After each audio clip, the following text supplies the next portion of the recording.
नमस्ते मंडळी, जय शिवराय. मी मिसेस दीपाली शिंदे जगताप.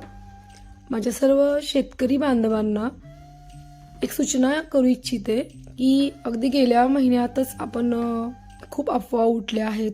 तरस बिबट्या असं म्हणत होतो आणि इकडे दिसला तिकडे दिसल्या अशा न्यूजवरती काही अफवा आहेत असं म्हणून सोडून देत होतो.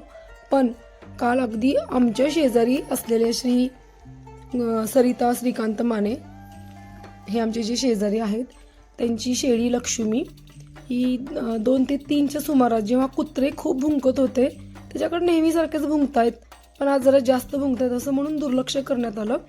पण ते तरस या प्राण्याला भुंकत होते आणि नेहमी अंगणात बांधलेली जी गुरं असतात त्यापैकी जी लक्ष्मी नावाची शेळी होती, जिला 2 बोकडं आहेत तिच्या खाली, तर तिला खूप भयंकर प्रकारे फाडून तिची हत्या करून खाल्लं. तिला अर्धी शेळी फाडून खाल्लेली आहे. ते बघूनच अगदी आम्ही आज घाबरून गेलो आहे. कारण आमची वस्तीवरती सगळ्यांचे जनावरं आहेत.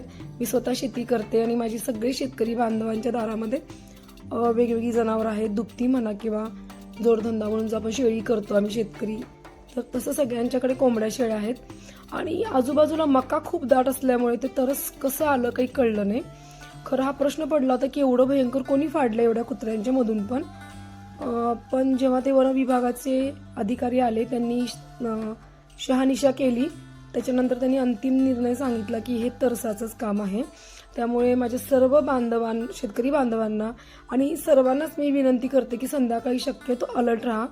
ते श्वापद आपल्या आजूबाजूला आहे, तर लहान मुलांची काळजी घ्या. जनावरांनाही योग्य ठिकाणी सुरक्षित ठिकाणी त्यांना बांधा, जेणेकरून आमच्या शेजाऱ्यांवरती जसं संकट आलं तसं कुणावरती येऊ नये. धन्यवाद.